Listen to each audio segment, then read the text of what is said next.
Talk about breaking your back in 2009 after jumping out the window during a home invasion. How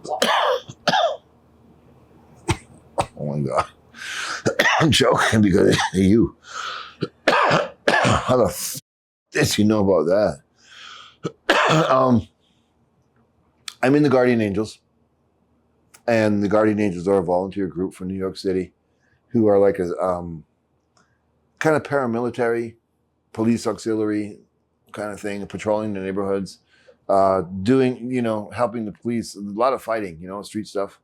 So the Guardian Angels are like a real, since the 1970s, a big thing in the streets of New York City.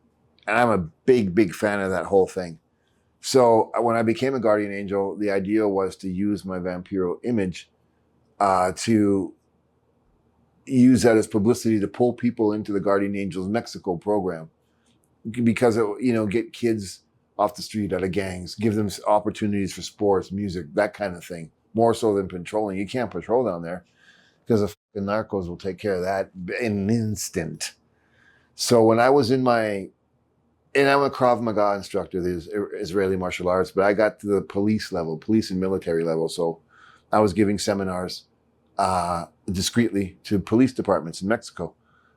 And in Guadalajara, they put me with the internal affairs department because those guys fought life or in Mexico. Crooked cops, it's life or death. It's insane. And one night there was an operation, and I didn't know that. I just want to teach you martial arts and get paid. I had to go to assist and look at the level of combat the police officers had in real life scenarios. And we set up crooked cops. We gave marked bills. And once it went down and we swooped in, it's not too hard to identify me. And it got serious, very serious.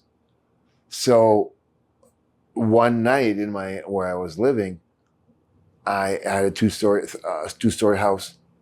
And I heard shuffling and someone trying to open my bedroom door. I had a heart attack. I jumped up and we started talking. And I heard like 4 or 5 guys. And they were saying, it's the police, we'll check, somebody broke into your house. I bullshit, I got cameras in my bedroom. And they were like, open the fucking door. I said, I'm not opening the fucking door. And I heard like 6 or 7 guns. And I was like, I'm dead. So I jumped out the window.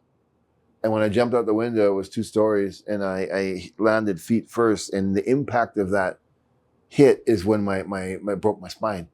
And right after my spine was broken, the police punched me in the face with brass knuckles and the end of a gun.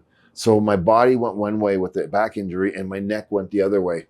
So that was what caused the damage in my neck to this day. It's pretty bad. Can't fix it. And my back, that's how I broke my back. It was at the end of the story when they were putting me down and they had to put the gun to my face.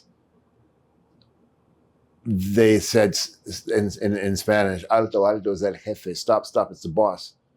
And they took their things off and they were like, perdón, jefe, sorry, boss. These are orders. So because of what I did with the undercover cops and the internal affairs, the message was to take me out. So that's how that went down. Wow. What? And I kind of stopped. It's hard to work with the police down there, but that was pretty intense, bro. How do you recover after something like that? Oh no. I don't think you ever recover. PTSD is horrid.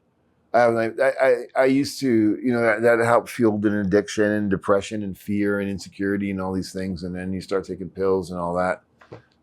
Not because it's treatment, because you want to block that out. I really got it, like I said, ritual magic, meditation, and just psychology and different things and studies of history and finding something that really motivated my brain to work different. Afforded me to learn the tools to deal with that past trauma. And, the use of microdosing psychedelics when I meditate and stuff like that, going into a healing process, the use of marijuana, as a calming tool to help me focus to work through things. That's the only way. But it was traumatic, bro. And there's a million more like that. TitleMatchNetwork.com